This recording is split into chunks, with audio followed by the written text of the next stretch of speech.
HOA Karen killed my wife, then stole my solar power, so I set a 50-kilowatt trap and watched her fry. It all started when I begged HOA Karen to spare my wife's life. We were sitting in her home office when she said, "I understand your situation, but generators are eyesores." I sighed. You see, my wife has muscular dystrophy and needs a machine to survive. But if the power ever went out, the machine would shut off and my wife would die, unless we had a backup power generator. Please, I said. My wife could die without this. Property values affect everyone in this neighborhood. I have to think about the greater good. 2 months later, the power went out during a summer storm. I held my wife's hand in the dark as her ventilator slowly died, and by the time the ambulance arrived, it was too late. At her funeral, Karen had the audacity to tell me she was sorry for my loss. The same woman who had signed my wife's death sentence stood there checking her phone between condolences. The rage I felt in that moment could have burned down the entire neighborhood, but I had an 8-year-old daughter who'd just watched her mother die. So instead of revenge,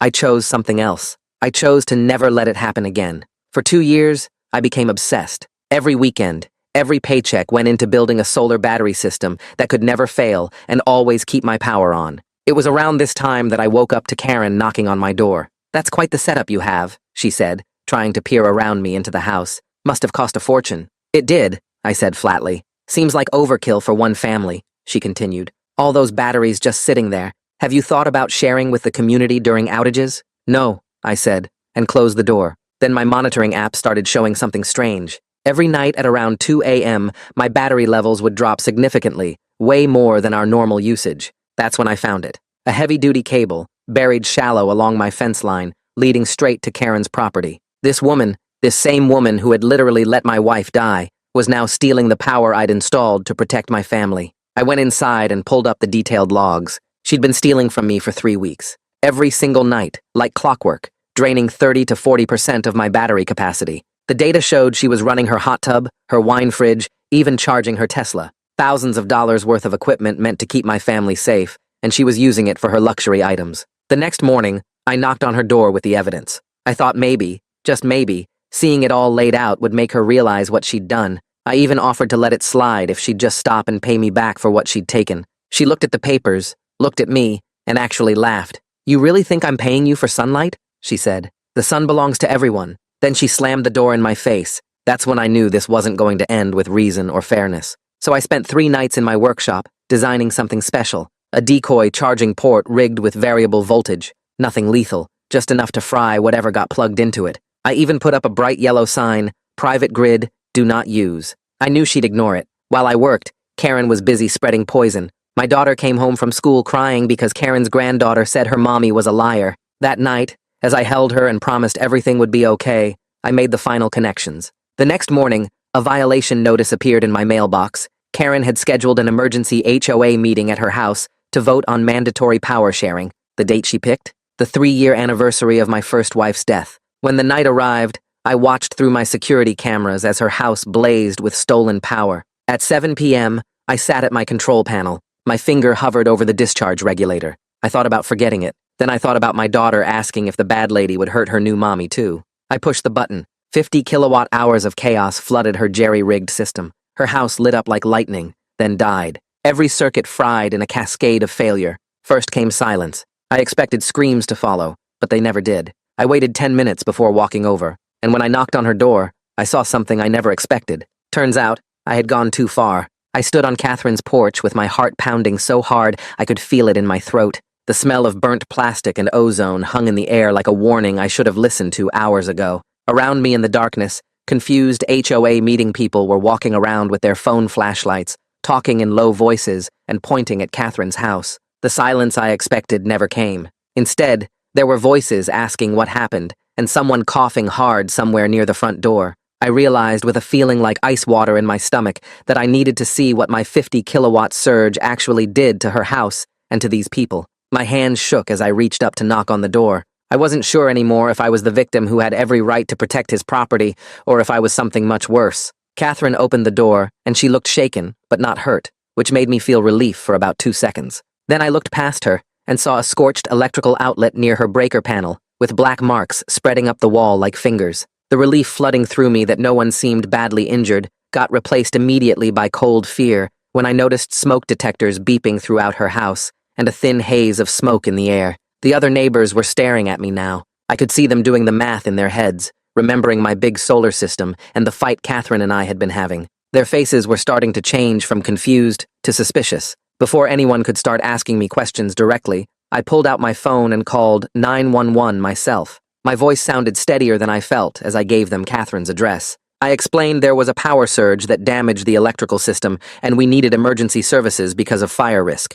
Catherine's eyes got wide with surprise when she heard me making the call. I couldn't tell if she was grateful I was taking responsibility or suspicious about why I was doing it. But at least in this moment, I was doing the right thing for safety, even though I was the one who caused the danger. The fire department showed up within 8 minutes, which felt like forever, while I stood there with neighbors staring at me and whispering. EMTs came in first and immediately started checking everyone for smoke-breathing problems, while firefighters went straight to Catherine's electrical panel. One older neighbor who had been sitting closest to the damaged outlet was coughing really badly. They got him oxygen treatment right there in the front yard, putting the mask on his face while he sat on the grass. I watched from the sidewalk, feeling sick to my stomach. My trap could have killed someone just like the power outage killed my first wife 3 years ago. The awful irony of that burned worse than any electrical fire could. Fire investigator Jonah Henderson arrived in a red pickup truck and spent 20 minutes walking around examining the damage. He took photos of the scorched outlet and the breaker panel that blew with a serious expression on his face.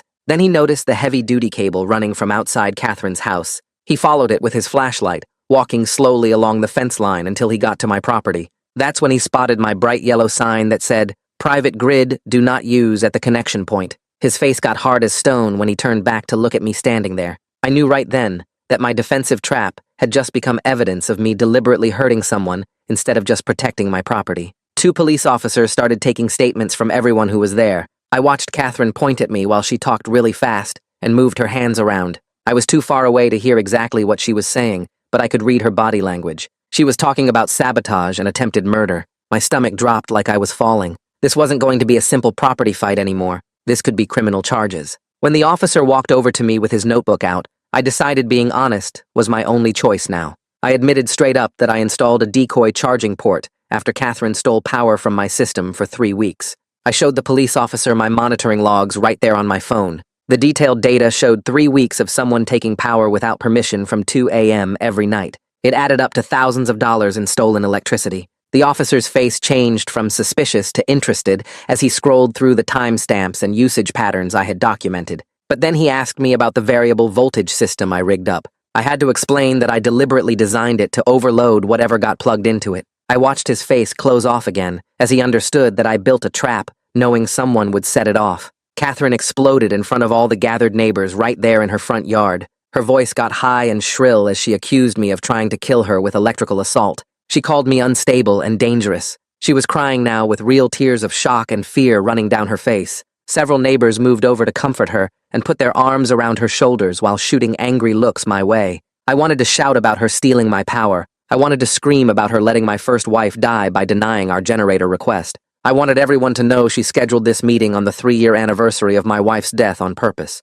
But the words got stuck in my throat because I could see the smoke damage on her house and the elderly neighbor still on oxygen across the lawn, and I knew deep down that I had gone too far with my revenge. Movement at my own front door caught my eye. I turned and saw Hallie's scared face pressed against the living room window, with Kira holding her back from running outside to me. My 8-year-old daughter was crying and pointing at the police cars and fire trucks in the street. The sight of her fear cut through everything else like a knife going straight into my chest. Kira met my eyes with a look that was equal parts worry and disappointment. I realized right then that whatever happened with Catherine and the police, I had scared my own child again by choosing revenge over the family that was still alive and needed me. The utility company showed up in their white trucks and spent 30 minutes looking at both properties. They cut power to both Catherine's house and mine because of safety concerns about the connected systems and fire risk. Standing in my own dark house an hour later, I listened to my battery backup system kick in automatically with its familiar hum.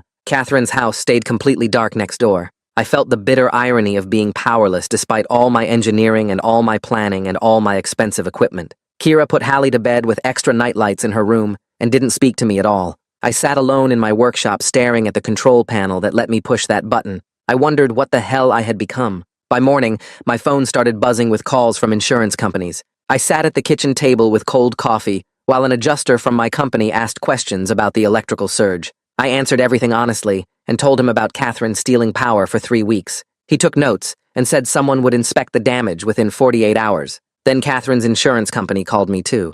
A different adjuster asked about my decoy charging port and whether I built it knowing someone would get hurt. I explained that I only wanted to protect my system after the theft, but I could hear doubt in his voice. He said they'd need to review everything before processing any claims. After both calls ended, I overheard Catherine talking to her adjuster through the open window between our houses. Her voice carried clearly as she paced in her yard. The adjuster must have been on speaker because I heard him say something about intentional acts and claim reservations. Those 2 words made my stomach drop like I'd swallowed ice. I pulled up my laptop and searched for what intentional acts meant for insurance coverage. Every result said the same thing. Insurance companies don't pay for damage you cause on purpose. They only cover accidents and unplanned events. My hands started shaking as I clicked through more pages. If both insurance companies decided our actions were intentional, neither of us would get coverage. Catherine installed that cable deliberately to steal my power. I built that trap deliberately to fry whatever connected to it. We both did exactly what we meant to do. I opened our bank account and looked at the balance.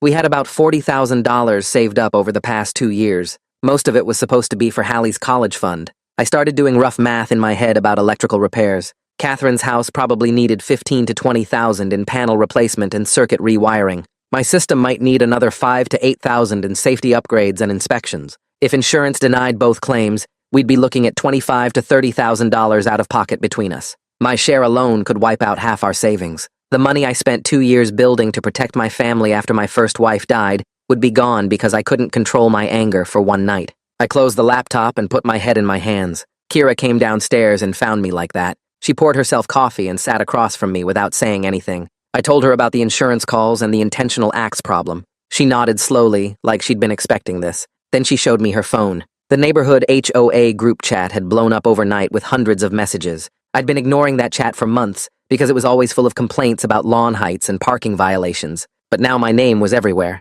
Kira scrolled through and let me read over her shoulder. Some neighbors were defending me and saying Catherine had no right to steal power. They posted things like, he was protecting his property, and she got what she deserved for being a thief. One guy named Marcus wrote a long message about property rights and how the HOA couldn't force people to share private resources. But other neighbors were calling me dangerous and unstable. A woman named Patricia wrote that I deliberately tried to burn down Catherine's house with people inside. Another neighbor demanded that the HOA remove me from the neighborhood before I hurt someone else. Someone else posted that they didn't feel safe living near me anymore. The chat kept updating with new messages every few seconds. People were taking sides and arguing with each other. Friends who'd lived next to each other for years were now fighting about whether I was justified or criminal. The whole community was splitting down the middle because of my private war with Catherine. I watched the message count climb past 300. Kira pulled her phone back and locked the screen. She said the neighborhood had never been this divided about anything. Even when they argued about the annual budget or the playground equipment,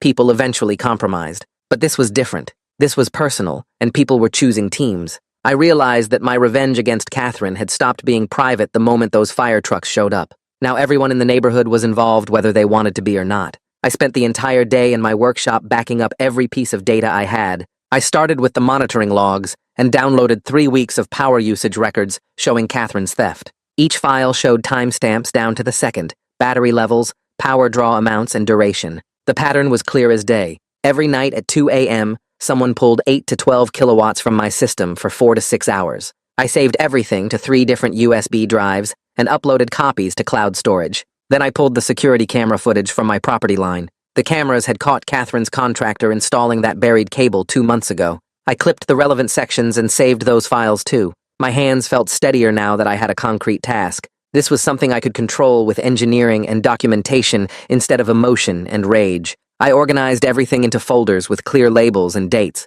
I printed out summary reports with graphs showing the theft pattern. I made spreadsheets calculating the total stolen electricity and its dollar value based on my system costs. The documentation grew into a thick binder with tabs and page numbers. Every fact was backed up with timestamps and data. Every claim had evidence attached. I worked through lunch and into the afternoon without stopping. Kira brought me a sandwich and watched me work for a minute. She said it was good that I was being systematic about this instead of just reacting. I told her I learned my lesson about acting without thinking. From now on, everything would be documented before I said a word to anyone. I made copies of the entire evidence packet and stored them in different locations. One set went in our fireproof safe. Another set went to cloud storage with encryption. A third set got mailed to my brother in another state for safekeeping.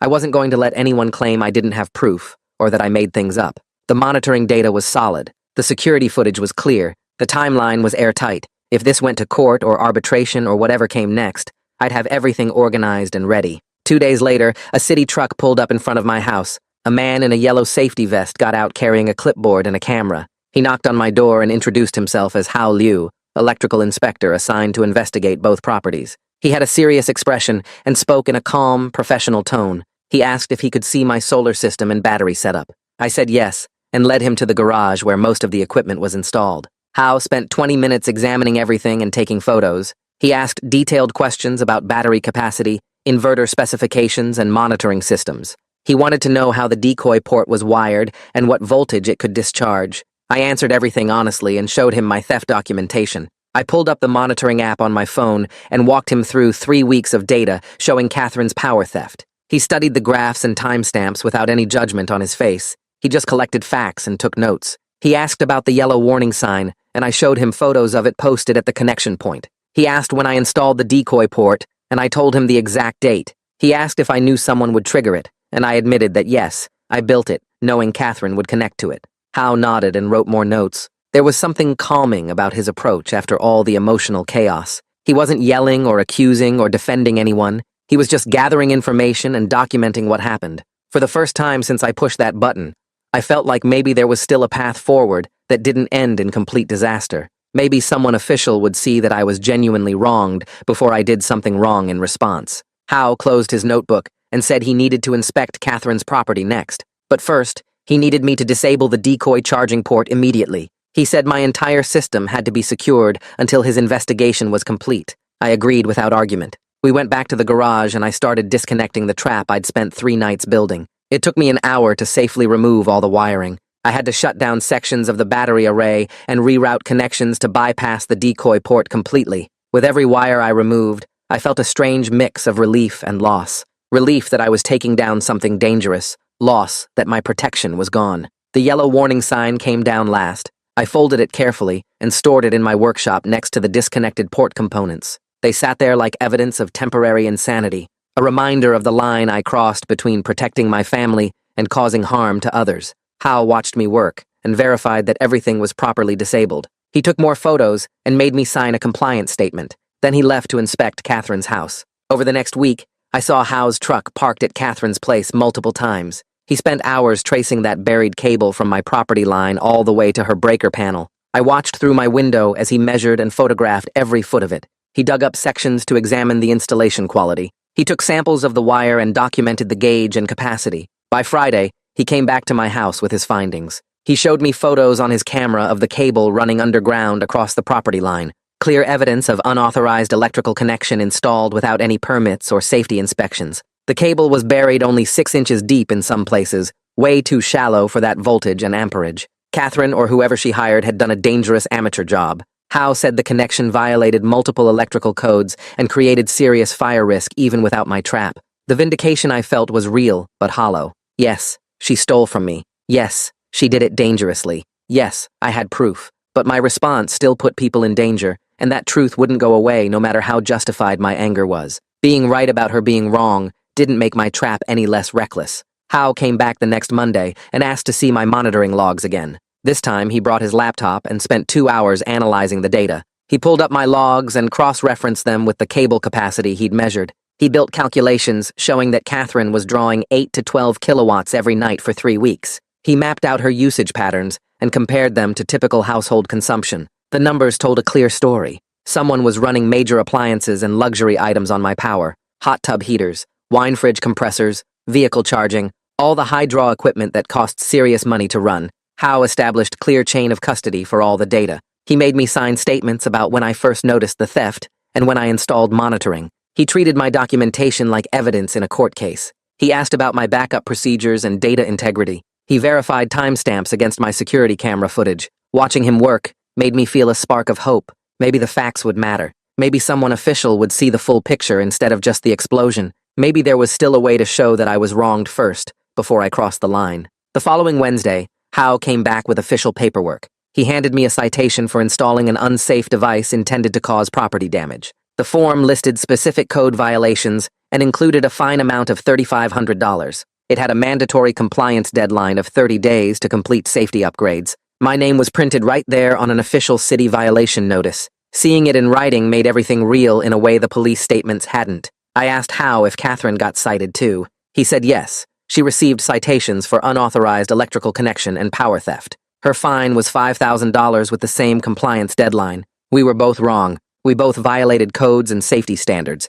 The system was holding us both accountable regardless of who started it. I signed the citation and How gave me a copy. He explained that these would go on record and that we'd both have to appear at a code enforcement hearing in 3 weeks. He said the hearing officer would review everything and determine final penalties. Criminal charges were still possible depending on the DA's decision. I thanked him for being fair, and he nodded without smiling. He said he was just doing his job. That night, an email came through from the HOA. They were rescheduling the emergency meeting to the community center instead of Catherine's damaged house. The agenda said discussion of power sharing policies and recent safety incidents. My stomach twisted reading it. I'd have to face all those neighbors who'd been arguing about me in the group chat. I'd have to sit in a room with people who thought I was dangerous, and people who thought I was justified, and people who just wanted the drama to end. Kira said she'd come with me for support, but her tone made it clear this was the last time she was backing me up if I didn't start making better choices about handling conflict. She said I needed to focus on solutions instead of revenge. I agreed,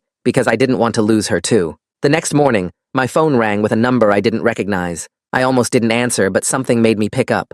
A woman introduced herself as Lucille Stockton, the counselor at Hallie's elementary school. She said she needed to schedule an emergency parent meeting about my daughter. My heart started racing. I asked if Hallie was hurt or sick. Lucille said no, but there was a situation that needed immediate attention. She explained that Catherine's granddaughter, Trudy, had been telling other kids that Hallie's dad was dangerous and tried to hurt people. The story had spread through Hallie's grade, and now other kids were avoiding her. My daughter had been eating lunch alone for 3 days. She'd been crying in the bathroom during recess. Teachers had noticed, but Hallie wouldn't talk about what was wrong. Hearing this broke something in me that anger never could. I'd been so focused on my war with Catherine that I hadn't noticed my own child suffering. I'd failed to protect her from exactly the kind of cruelty I was trying to punish. I scheduled the meeting for that afternoon and hung up feeling sick. My revenge against Catherine had turned into my 8-year-old daughter being bullied at the school. The thing I feared most after my first wife died was Hallie growing up scared and alone. Now I'd created exactly that situation by choosing revenge over my family's actual safety. That evening, after Hallie finally fell asleep with her nightlight on and 3 stuffed animals arranged around her pillow, Kira sat me down at the kitchen table. She had that look on her face, the one where her jaw was set and her eyes were clear, and I knew this wasn't going to be a gentle conversation. She told me in calm, measured words that I needed to stop building revenge solutions and start focusing on legal, safe ways to handle this mess. She said she understood my grief and anger, that she knew how much losing my first wife still hurt me, but she didn't sign up to be married to someone who builds electrical traps and scares their own kid. Her boundary was firm and clear. No more DIY justice, no more escalation, or she was taking Hallie and staying with her sister until I got myself under control. The threat of losing my second family cut through all the righteous anger I'd been carrying like a knife through paper. I nodded and promised I'd do better, and I meant it, because the alternative was losing everything that mattered. The next 2 days, I locked myself in my home office and built something different from usual. Instead of circuits and voltage regulators, I created a clear, factual evidence packet for the upcoming HOA meeting. Just the monitoring data, timestamps, and theft calculations with no angry comments or emotional language. Every time I wanted to type something about Catherine's cruelty or her role in my first wife's death, I deleted it and stuck to the numbers. The discipline was harder than any engineering project I'd ever done, forcing myself to let facts speak for themselves instead of pouring my rage into every sentence. I organized the logs chronologically, printed out graphs showing the nightly power drain, calculated the total stolen electricity in kilowatt hours and dollar amounts. Kira reviewed the packet when I finished and nodded her approval without saying much, but that quiet acknowledgement mattered more than any revenge ever could. On the 3rd day, my phone buzzed with notifications from the neighborhood group chat. Catherine had posted a long statement calling me unstable and dangerous, describing the electrical fire risk and the elderly neighbor who needed oxygen treatment. She framed herself as a concerned community leader, trying to promote resource sharing while being targeted by an unhinged engineer with a vendetta. Reading her words made my blood pressure spike and my hands shake with anger, because she was rewriting history, completely erasing her 3 weeks of power theft and the anniversary meeting and my dead wife. but I forced myself to close the app without typing a response because engaging would only make things worse and give her ammunition. Kira saw me struggling and took my phone away, reminding me that Catherine's lies didn't change the facts and that the evidence packet would speak for itself. 2 days later, identical envelopes arrived from both insurance companies on the same afternoon. I opened mine standing at the mailbox and felt my stomach drop as I read the denial letter citing intentional act exclusions. My claim was denied because I deliberately built a device to cause property damage. Catherine's claim was denied because she created the dangerous connection herself. The financial reality hit me like a physical blow when I sat down with my calculator and added up the numbers. We were each looking at $15,000 to $25,000 in electrical repairs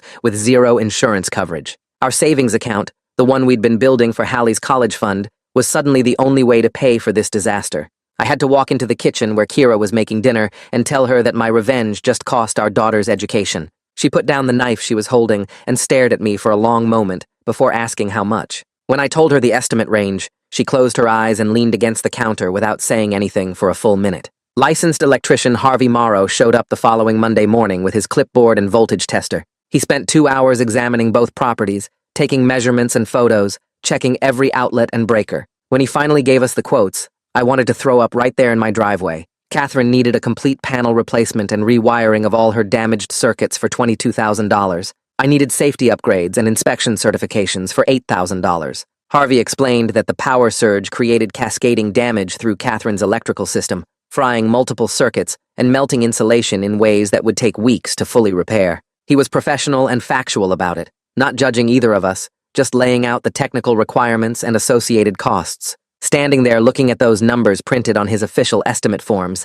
I finally understood that winning the moral argument didn't matter if you bankrupted yourself proving the point. Inspector Howe came back later that week for a follow-up inspection. While he was checking my system's isolation switches, he mentioned there was a municipal mediation program specifically designed for code enforcement cases where both parties shared blame. He explained that successful mediation could reduce our fines and create payment plans. Plus, it would look better than having this go to criminal court if the DA decided to press charges. The word criminal made my hands shake and my chest tighten because I hadn't really processed that possibility until he said it out loud. I told him I was interested in any option that didn't end with me having a record and losing my family. Howe said he'd make the referral and that the mediator, Minerva Haley, was fair but didn't tolerate anyone who wasn't genuinely trying to resolve things. That night, Kira sat me down again at the same kitchen table. This time her boundary was even clearer and her tone was harder. No more DIY electrical projects without professional oversight and permits. No more security traps of any kind. Period. She said Hallie needed a father who prioritized safety over revenge, and she needed a husband who could let go of grief long enough to be present for the family that was alive right now. I started to argue that I was just trying to protect us, but the words died in my throat when I saw how serious her expression was. She wasn't threatening or emotional, just stating facts about what she would and wouldn't accept. I realized sitting there that I was about to lose everything that mattered because I couldn't stop punishing someone for letting my first wife die 3 years ago. The next morning, I took Hallie to her therapy intake appointment with Lucille Stockton at the school counseling office. Watching my 8-year-old daughter try to explain why she was scared of police cars and worried the bad lady would hurt her new mommy absolutely destroyed me. She drew pictures with crayons showing our house surrounded by fire trucks and ambulances, all the emergency vehicles in red and blue. Then she asked me directly if I was going to jail, her voice small and shaky. I had to promise her that I was going to fix everything and keep everyone safe, even though I wasn't sure I could keep that promise. Driving home with her buckled in the back seat, I finally understood that my daughter had watched me become the thing that scared her instead of the parent who protected her from scary things. That realization felt worse than any citation or fine or insurance denial because it meant I'd failed at the one job that actually mattered. Later that week, I was standing in the hallway outside Hallie's bedroom when I heard her ask Kira a question that stopped me cold. She wanted to know if Catherine was going to hurt Kira like she hurt her first mommy. The question was quiet, but clear, and I heard the fear in my daughter's voice. My daughter had connected Catherine's generator denial with her mother's death in her mind, and now she was terrified that my escalation with Catherine would somehow result in losing Kira too. I stood there frozen in the hallway, barely breathing, as Kira reassured Hallie that everyone was safe and that adults were handling things properly now. I realized that my revenge had taught Hallie that conflict meant danger and that adults solved problems by hurting each other. I was modeling exactly the kind of fear-based thinking that I'd wanted to protect her from after her mother died.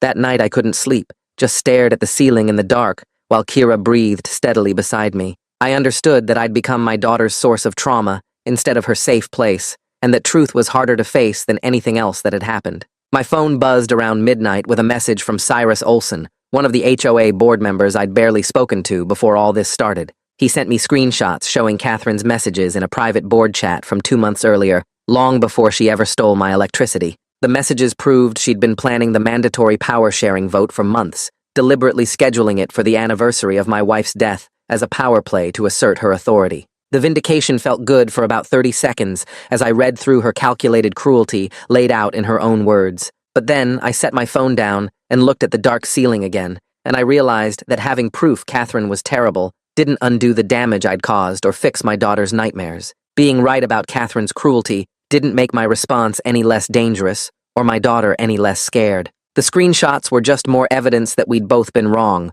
just in different ways and at different times. 2 days later, an official envelope from the city arrived in my mailbox with a code enforcement hearing notice scheduled for 3 weeks out. I opened it standing right there by the mailbox and read through the formal language about reviewing violations and determining penalties for both properties. My phone rang while I was still reading, and Inspector Howe's number showed on the screen. He explained that Catherine got the same notice and we'd both be at the hearing, where outcomes could range from fines and required fixes to criminal charges if either of us didn't show we were trying to resolve things properly. His voice was calm and matter-of-fact as he walked me through what to expect, and something about the clear timeline and defined steps actually made me feel less panicked than I had in days. There was a process now, rules to follow, someone neutral who would look at facts instead of just emotions and anger. I went inside and marked the hearing date on the kitchen calendar in red marker, then pulled out a notebook and started listing every piece of paper and file I'd need to gather. Kira came home from work and found me at the dining table surrounded by folders and receipts,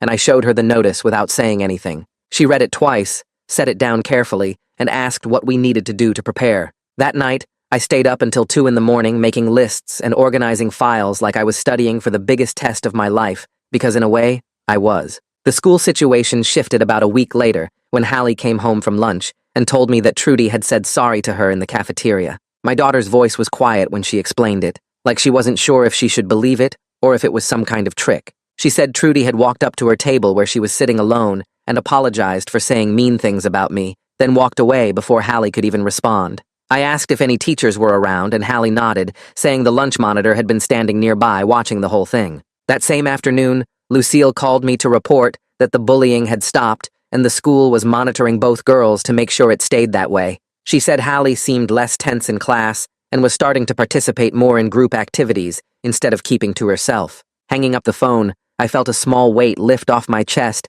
because at least one piece of the damage I'd caused was getting fixed. Kira came into the kitchen while I was standing there holding my phone, and I told her about the apology. She reminded me that this was what happened when adults handled problems the right way, instead of through revenge, and even though her words stung, I had to admit she was completely right. The relief lasted exactly 2 days before a thick envelope arrived from an insurance company I didn't recognize. Inside was a civil demand letter on fancy letterhead, alleging that I had deliberately damaged Catherine's electrical system and demanding $35,000 in damages plus legal fees. My hands started shaking as I read through the formal accusations and dollar amounts, each line making the situation feel more real and more terrifying. This wasn't just the city citations anymore or the possibility of criminal charges. This was a whole separate lawsuit on top of everything else. I had to sit down at the kitchen table and read it 3 times before the full weight of it sank in. Then I called Kira at her office and heard the tiredness in her voice when I told her about the letter. She was quiet for a long moment before saying,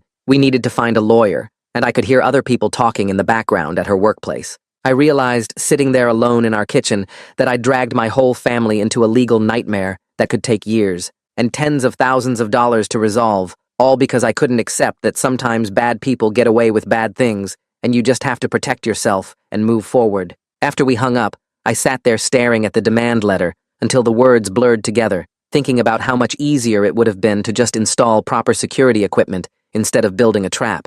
I spent the entire next week building a complete file of everything that had happened from start to finish. I pulled out the original HOA denial letter from 3 years ago where Catherine had rejected my generator request, and I made copies of my first wife's death certificate, even though looking at it made my chest tight. Every receipt for my solar system went into the folder, organized by date and amount, showing exactly how much money I'd invested in keeping my family safe. The monitoring logs showing 3 weeks of power theft got printed out with timestamps and usage calculations highlighted in yellow. I took photos of the warning sign I'd posted before removing the decoy port, making sure the bright yellow "Private Grid Do Not Use" text was clearly visible. Then I wrote out a timeline of every attempt I'd made to resolve the theft before installing the trap, from the first conversation where Catherine laughed at me to the mediator suggestion that she'd ignored. Organizing everything into clear order by date felt helpful in a strange way, like I was turning all the chaos and anger into something concrete and factual. I made 3 copies of the whole file,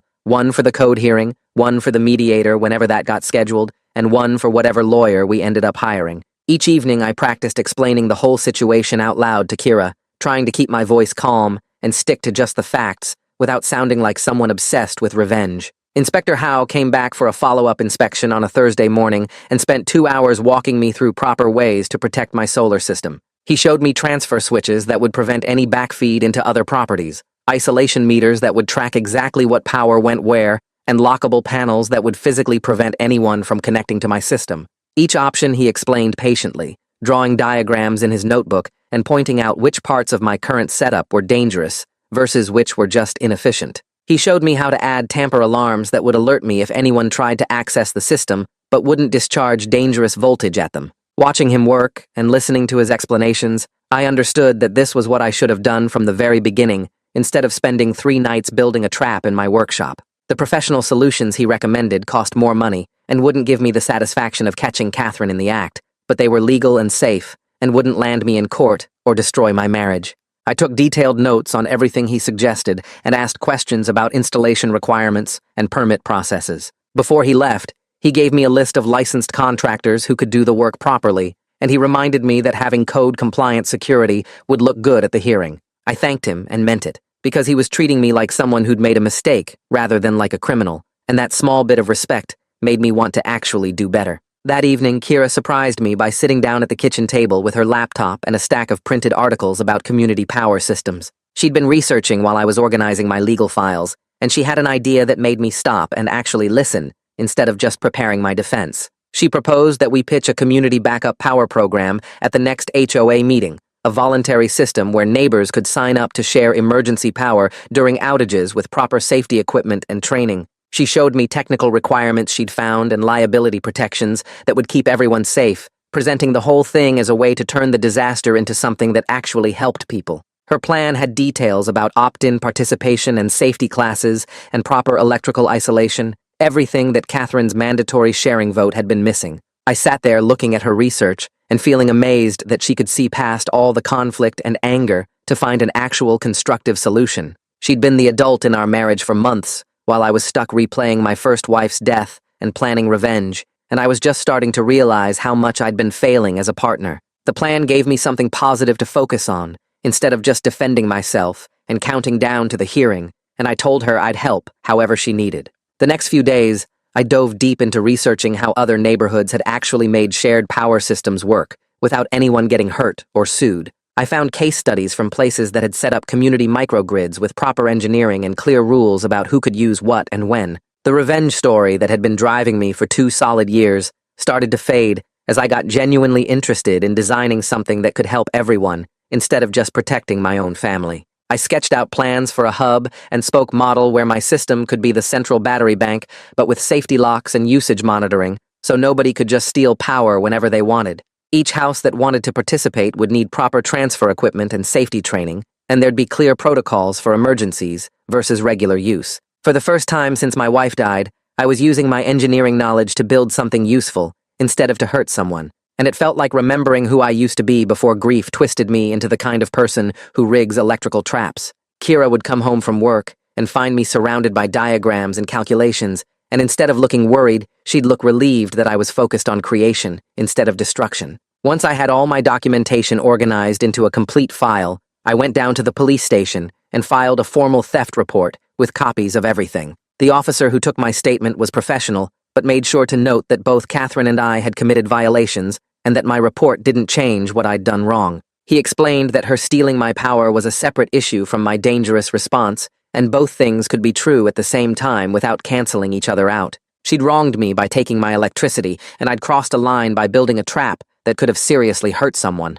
It was frustrating to hear, but also fair in a way I was starting to understand, that being a victim doesn't give you permission to become someone who causes harm. The report went into an official case file, and the officer said it would be considered along with everything else when they decided whether to charge either of us with crimes. Walking out of the station, I felt slightly better having the theft documented officially, but I also felt the weight of knowing that documentation worked both ways, and there was plenty of evidence of my own bad choices. A reporter from the community newspaper called my cell phone 2 days later, asking for an interview about the HOA power dispute that led to an electrical fire. I politely told him I couldn't do an interview, but asked if I could send a written statement instead, and he agreed to consider it for the article. I spent over an hour writing and rewriting 3 paragraphs that acknowledged my wife's death, explained Catherine's theft, and took responsibility for responding with a dangerous trap. Every draft either sounded too defensive, like I was making excuses, or too apologetic, like I was admitting to being a monster. Finally, I settled on something simple and direct that explained the context without justifying what I'd done, finding a balance between being accountable and still advocating for myself. The hardest part was admitting fault publicly, while still making sure people understood I wasn't just some crazy person who attacked a neighbor for no reason. I sent the statement to the reporter and immediately forwarded it to Kira before I could second-guess myself. She read it during her lunch break and texted back that it made me sound like a real person who made a serious mistake rather than a villain or a victim, which was exactly what I'd been trying for. I posted a shorter version of the same statement to the neighborhood discussion forum that evening, carefully avoiding any language that blamed Catherine, while still laying out the basic facts of what had happened. I explained about my wife dying after the generator denial, about discovering the power theft, and about my poor judgment in building a trap instead of handling it through proper channels. I took full responsibility for creating a dangerous situation and said I was working with the city to make sure it never happened again. Then I closed my laptop and tried not to obsess over checking for responses. By the next morning, there were over 30 comments, and reading through them, I found a mix that surprised me. Some neighbors wrote that they understood the grief and anger even if they didn't think my method was right. Others stayed hostile and said I should be removed from the neighborhood for everyone's safety. But the overall tone had shifted slightly from pure anger and condemnation to something more complicated, with people actually discussing the situation instead of just attacking. It wasn't forgiveness, and I knew I didn't deserve that yet, but it was acknowledgement that the whole mess was more nuanced than just good guy versus bad guy. A few people even said they'd be interested in the community power program Kira had proposed, which gave me the first real hope that maybe something positive could come out of all this destruction. 3 days later, I got a text from Dinah Guerrero saying Catherine had gone to the emergency room that morning. My first reaction was a spike of worry that maybe the electrical surge had hurt her worse than anyone realized, but Dinah's follow-up message said it was stress-related high blood pressure and they'd already discharged her with medication. I stared at my phone, feeling this weird mix of concern and resentment churning in my stomach. Part of me genuinely didn't want Catherine to have serious health problems, but another part was annoyed that she was getting sympathy from neighbors, while my daughter was still having nightmares and seeing a therapist twice a week because of Catherine's cruelty. I showed Kira the messages that evening while we were doing dishes, and she dried her hands and looked at me with that steady expression she gets when she's about to say something I need to hear, but won't like. She reminded me that Catherine being wrong about everything didn't require her to suffer medical problems, and that wishing harm on her just kept me stuck in the same angry cycle that had led me to build the trap in the first place. I wanted to argue, but I knew she was right, so I just nodded and focused on scrubbing a pan harder than necessary. Later that night, lying in bed, unable to sleep, I realized that letting go of the anger toward Catherine was somehow harder than any engineering problem I'd ever tried to solve, because engineering had clear solutions and correct answers, while forgiveness was just this messy, uncomfortable thing with no manual. The next morning, I sat down at my kitchen table with a blank piece of paper and tried to write Catherine an apology note. 2 hours later, I had a recycling bin full of crumpled drafts and still nothing I was willing to send. Every version either sounded too defensive, like I was making excuses for what I'd done, or too groveling, like I was pretending the power theft never happened. I finally settled on 3 sentences that were simple and direct, without being either of those things. I wrote that I was sorry for creating a dangerous situation regardless of the provocation, that I was taking steps to ensure it never happened again, and that I hoped she recovered quickly from her health scare. I showed it to Kira before I sealed the envelope, and she read it twice, and then said it was good, and that was enough validation for me right now. I drove to the hospital and left the envelope at the front desk, addressed to Catherine with no return address, and no expectation of getting any reply. Walking back to my car, I felt lighter somehow, like I'd put down something heavy I'd been carrying without realizing it. A week after that, a thick envelope arrived from the city with official letterhead and the words, Municipal Mediation Program, printed across the top. The mediation was scheduled for 2 weeks out, and both Catherine and I were required to attend, along with Inspector Howe as a technical resource. The packet from mediator Minerva Haley explained the whole process with ground rules about respectful communication and potential outcomes ranging from voluntary agreements to formal recommendations for the Code Enforcement Board. Reading through all the documentation, I felt nervous, but also genuinely hopeful because this was a structured process with a neutral third party keeping things fair, not just me and Catherine screaming accusations at each other in front of the HOA. Kira agreed to come with me for moral support, and over the next 2 weeks I practiced staying calm and focusing on solutions instead of rehashing all my grievances about the generator denial and the power theft and the anniversary meeting. I wrote out talking points on index cards about what I wanted to accomplish, and Kira made me practice saying them without getting emotional or defensive. It felt silly at first, but by the time the mediation date arrived, I could explain my position in a steady voice without my hands shaking. The mediation session happened in a conference room at City Hall, and walking in, I saw Catherine already sitting on one side of the table, looking tired and older than I remembered. Minerva Haley was a woman in her 50s with gray hair and this calm, professional energy that immediately made the room feel less tense. Inspector Howe sat at the end of the table with his laptop and files, ready to provide technical context when needed. Minerva started by having us each explain our perspective without interruption, and I went first, because she said complainant usually does. I admitted that my trap was dangerous, and that I accepted full responsibility for the damage it caused, but I also laid out the 3 weeks of documented power theft, and my failed attempts to resolve it peacefully. When it was Catherine's turn, she admitted she'd installed the unauthorized connection and stolen power for 3 weeks, and her voice actually shook a little when she said it out loud in front of official witnesses. Minerva kept us focused on facts rather than emotions, redirecting us whenever we started sliding into blame or justification. Inspector Howe pulled up his investigation photos and explained how Catherine's jerry-rigged connection could have caused a fire even without my trap, because she'd bypassed safety systems and overloaded circuits that weren't designed for that kind of draw. For the first time, Catherine seemed genuinely shaken by the realization that her setup was dangerous on its own, and I saw her not as this monster who'd killed my wife, but as a stressed woman who'd made terrible choices under pressure. It didn't excuse anything she'd done, but it made her human in a way I hadn't been able to see before. We spent the next 2 hours drafting an agreement with Minerva's guidance, and the terms were painful but fair. I would fund the repairs to Catherine's electrical panel, since my trap had caused the immediate damage, which came to about $18,000 with a payment plan option. Catherine would pay restitution for the 3 weeks of stolen power, plus the cost of proper isolation equipment for my system, which totaled around $12,000 with her own payment plan. Both of us agreed to complete electrical safety training certified by the city before we could restore power to our properties. The numbers made my stomach hurt, because that was most of our savings gone, but having clear terms that we'd both agreed to felt infinitely better than the uncertainty of potential criminal charges hanging over everything. Minerva said she would recommend reduced fines to the Code Enforcement Board based on our good faith effort to resolve this through mediation, and I felt the first real hope in weeks that maybe we could get through this without completely destroying both families financially. Catherine signed the agreement first, and then I signed it, and we both got copies along with a letter Minerva would send to the Code Enforcement Board. The HOA Board held a special meeting the following week, and I heard about the outcome through Cyrus Olson, who called me that evening. The board had voted to suspend Catherine from her leadership position pending a special election, citing her unauthorized power theft and poor judgment in scheduling the mandatory sharing vote on the anniversary of my wife's death. Cyrus had been appointed interim president, and he told me he was much more open to discussing the community resilience program Kira had proposed. I should have felt vindicated hearing that Catherine was finally facing consequences from the HOA itself, but mostly, I just felt sad and tired. Her downfall didn't bring back my first wife or undo the trauma Hallie had experienced, and I was learning that revenge was hollow even when someone else delivered it. What I really wanted was for my family to feel safe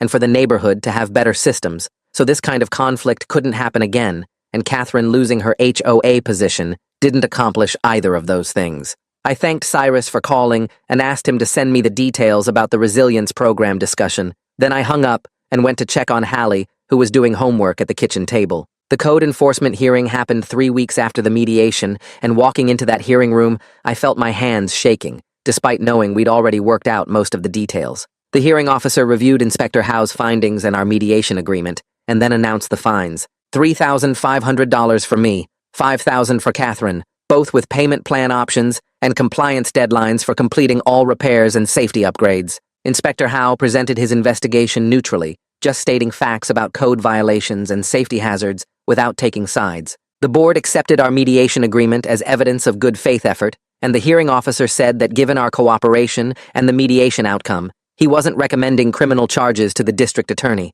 but both violations would stay on our records. Walking out of that hearing room afterward, I felt like I could breathe fully for the first time in weeks, because the worst-case scenarios were finally off the table, and we had a clear path forward that didn't involve jail time or criminal records. Lucille Stockton called me 2 days later to schedule a meeting at the school with me, Kira, Catherine, and the parents of Catherine's granddaughter. The meeting was awkward from the start, with all of us sitting in those small elementary school chairs in Lucille's office, trying not to make eye contact. Catherine looked exhausted, with dark circles under her eyes, and her usual perfect appearance replaced by something more rumpled and human. Lucille explained that we were there to address the school situation and ensure the bullying didn't restart now that the adult conflict was moving toward resolution. Catherine actually apologized to Hallie through me, saying she never meant for the adult problems to affect the kids, and that she was sorry Hallie had been hurt by any of this. Her granddaughter's parents looked embarrassed and promised to monitor the situation closely and make sure there were no more incidents. It was uncomfortable sitting there accepting an apology that felt 3 years too late, but it was also adults finally taking responsibility for protecting children from adult problems, which was what should have happened from the beginning. Lucille gave both families printed resources for helping kids process conflict and stress, and I left feeling like maybe we could prevent more damage, even if we couldn't undo what had already happened. The Community Forum on Power Resilience happened on a Thursday evening at the community center, and I walked in with Kira to find about 40 neighbors already seated in folding chairs. The room was tense with competing opinions and lingering hostility from everything that had happened over the past month. Cyrus Olson stood at the front and called the meeting to order, establishing ground rules for respectful discussion and promising to moderate fairly. Kira went up to present the voluntary micro-resilience proposal she'd been working on, complete with proper safety protocols and opt-in participation so nobody would be forced into anything. Some people asked enthusiastic questions about costs and technical details, while others were openly skeptical about anything that involved shared resources.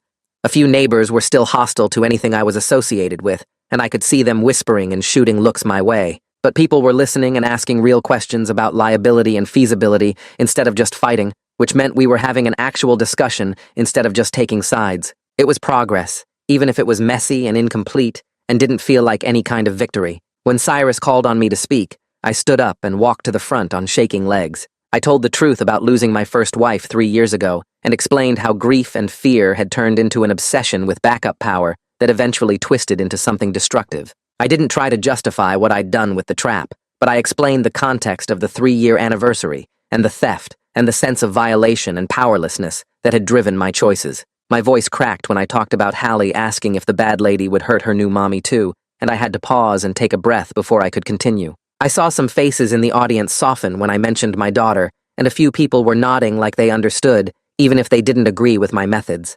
I wasn't asking for forgiveness because I knew I didn't deserve that yet, just understanding that I was a flawed person who'd made terrible choices while trying to protect my family, and that I was committed to doing better going forward. Several people nodded when I finished, and a few even looked sympathetic, which was more grace than I deserved after everything I'd done. Catherine stood up next and walked to the front with her shoulders tight and her hands clasped in front of her. She looked at the crowd for a long moment before she started talking, and her voice was quieter than I'd ever heard it. She said she wanted to explain why she'd made the choices she did, not to excuse them, but just so people understood where it all came from. She talked about watching the neighborhood change over the past 5 years, seeing younger families move in with different ideas about community rules and property standards. She said she'd felt like everything she'd worked to build here was slipping away, and she didn't know how to stop it. The power theft was wrong, and she knew it, but at the time she'd convinced herself that if people saw how well shared resources could work, they'd support her mandatory sharing plan. Scheduling the vote on my wife's death anniversary was deliberately cruel, and she admitted that openly. She said she'd wanted to show me that she still had authority in this neighborhood when she felt that authority slipping through her fingers. She wasn't asking anyone to feel sorry for her, just trying to be honest about the fear and pride that had driven her to hurt people while trying to hold on to control. It was the most real I'd ever heard Catherine sound, without the polished HOA president voice or the defensive anger. I sat there listening and feeling my resentment clash with something else, maybe understanding that she was human and scared, just like I'd been human and scared. We'd both caused damage trying to protect what we thought mattered, and hearing her admit that made me see how similar we were, even though I didn't want to admit it. Several people in the audience were nodding, and I could see the mood in the room shift slightly from pure judgment to something more complicated. Cyrus stood up and thanked Catherine for her honesty, then called for the vote on the backup power proposal. The motion was to allow anyone to install code-compliant backup systems on their property without HOA approval, and to establish a voluntary emergency power-sharing hub at the community center with proper safety equipment and training. It wasn't forced sharing like Catherine had wanted, but it wasn't isolated individualism like I'd been practicing either. It was a middle path that respected people's right to protect their own families, while also building community resilience for emergencies. Cyrus called for a show of hands, and I watched as most of the room raised their hands in favor. The vote passed with maybe 35 out of 40 people supporting it. Kira volunteered right there to coordinate the technical planning committee, and several other neighbors raised their hands to help. Walking home that night with Kira beside me and Hallie holding my hand, I felt something unfamiliar and fragile. It was hope. Real hope that maybe we could build something better than what we'd lost. My wife's death had led to all this ugliness and pain, but now it might lead to a safer community where other families wouldn't face the same choice I'd faced 3 years ago. The path there had been terrible, and I'd done things I'd never forgive myself for, but at least something good might come from it eventually. Over the next week, the legal outcomes finalized, and I found myself sitting in a courthouse conference room, signing papers with hands that wouldn't stop shaking. I pled guilty to misdemeanor property damage and got 18 months probation plus 200 hours of community service. Catherine accepted citations for code violations and signed agreements for restitution payments to cover what she'd stolen. Neither of us would face jail time, and both our records would be sealed after we finished probation successfully. The assistant district attorney explained that they'd considered our mediation agreement and cooperation as major factors in keeping the charges minimal. She said they could have pushed for felony charges given the danger I'd created, but the fact that we'd worked together to resolve things showed we were taking responsibility. I signed each page and felt grateful in a way that made my chest tight because my poor choices hadn't completely destroyed my future or my family. I promised myself sitting there that I'd use those 200 community service hours to actually help people instead of just punishing them. The DA handed us both copies of the final orders, and we left through different exits without speaking. Insurance companies released partial coverage letters 2 days after we submitted proof of the completed mediation agreement and repair contracts. They'd cover about 40% of the costs, since we'd both demonstrated good faith effort to resolve things properly through official channels. It wasn't full coverage, but it was something real, and it meant we wouldn't have to empty Hallie's college fund to fix the damage I'd caused. The out-of-pocket costs would still be significant, about $12,000 for us after insurance and payment plans, but Kira and I sat down at the kitchen table with our budget and figured out we could handle it. We'd have to cut back on some things and postpone the bathroom remodel we'd been planning, but it was manageable if we were careful. Having actual numbers instead of worst-case fears made the whole thing feel less like a disaster and more like a problem we could solve together. Kira squeezed my hand across the table and said we'd get through this, and I believed her. Harvey showed up on a Tuesday morning with his truck full of equipment to install a proper transfer switch and tamper alarm system on my solar setup. The work took 3 full days, and I watched him whenever I wasn't at work, learning how a licensed professional approached electrical safety. He replaced my dangerous decoy port with code-compliant security features that would protect my system without endangering anyone who tried to access it. The new system had alerts that would notify me if anyone tampered with the connections, but instead of discharging dangerous voltage, it would just disconnect and lock down. Harvey showed me the proper isolation equipment that prevented my backup power from accidentally feeding into the grid or neighboring properties. When he finished on Thursday afternoon, he walked me through the inspection certificate and explained each safety feature. Standing there looking at the professional installation, I felt like I was finally doing this the right way. I was protecting my family through proper engineering and code compliance instead of through revenge and traps. It cost more and was less satisfying than building something to hurt Catherine, but it was legal and safe and wouldn't get me arrested or divorced. That evening, Kira asked me to sit down at the kitchen table for a serious conversation about household rules and emergency protocols. She pulled out a notebook and said we needed to establish clear communication expectations about any future conflicts or safety concerns. She made me promise that if I ever felt that angry or scared again, I'd talk to her first before taking any action on my own. She said we needed to make decisions together as a team, not as individuals fighting separate battles. I agreed, and actually meant it this time, because I'd learned the hard way that my judgment got dangerously skewed when I was operating from grief and rage. We spent 2 hours writing down our protocols and discussing different scenarios and how we'd handle them. When we finished, Kira put the list on the fridge with magnets, concrete reminders that we were a family making choices together. Looking at those handwritten rules, I felt safer than any electrical system had ever made me feel. A few weeks later, I noticed Hallie sleeping through a thunderstorm without waking up screaming. Kira noticed it too, and we stood in her doorway watching her sleep peacefully while rain pounded the roof. The next morning, Hallie came downstairs and ate breakfast without checking to make sure Kira was still breathing, something she'd been doing compulsively since the night of the fire trucks. Lucille called me that afternoon to say the therapy was helping, and that kids were resilient when they felt safe and supported. Watching my daughter gradually relax and smile more often did more to heal my guilt than any legal resolution could. She wasn't jumping at sirens anymore, and she'd stopped asking if bad things were going to happen to Kira. She drew pictures of our house with sunshine and flowers instead of fire trucks and emergency vehicles. I kept every single drawing and hung them on my workshop wall as reminders of what actually mattered in life. My community service assignment came through in early fall and turned out to be co-teaching backup power safety workshops with city staff at the community center. The irony wasn't lost on me, but it was actually perfect for what I needed to do. I spent Saturday mornings teaching neighbors about proper electrical safety, code compliance, and how to install backup systems without creating hazards. People asked good questions about battery capacity and solar panel efficiency and transfer switch installation. Some of them even thanked me afterward for sharing practical knowledge that would help them protect their own families. I realized, standing there answering questions, that I was better at helping people through education than I'd ever been at punishing them through traps. The work was satisfying in a way revenge had never been, because I was building something useful instead of just tearing something down. Catherine showed up to fulfill her own community service hours at the third workshop. We made eye contact when she walked in and nodded at each other without speaking. She took over the registration table while I focused on technical instruction at the front of the room. We maintained polite distance while working on different aspects of the program, never directly interacting unless we had to coordinate something practical. It wasn't forgiveness on either side, just two people who'd hurt each other learning to occupy the same space without causing more damage. Occasionally, we'd exchange brief information about scheduling or materials, and that was enough. We didn't need to be friends or enemies, just neighbors who'd learned expensive lessons about boundaries and consequences. The civil claims finally settled after 2 months of negotiation between lawyers and insurance adjusters. Both insurance companies accepted the mediation terms and established payment schedules for restitution and repairs. Catherine and I both signed non-disparagement agreements,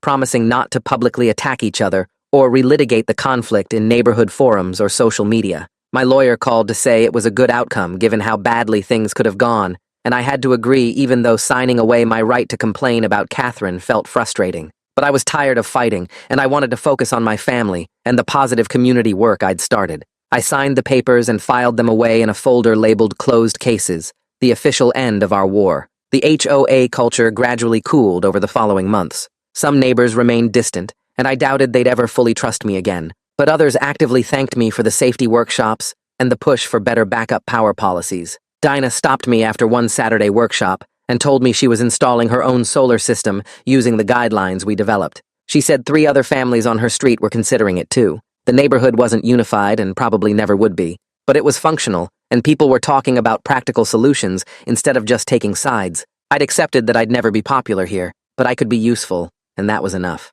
On a quiet Sunday morning, I took Hallie and Kira to visit my first wife's grave for the first time since the incident. We drove in silence and parked near the headstone. I talked honestly about my guilt and anger and the mistakes I made trying to honor her memory. My voice cracked, but I kept going.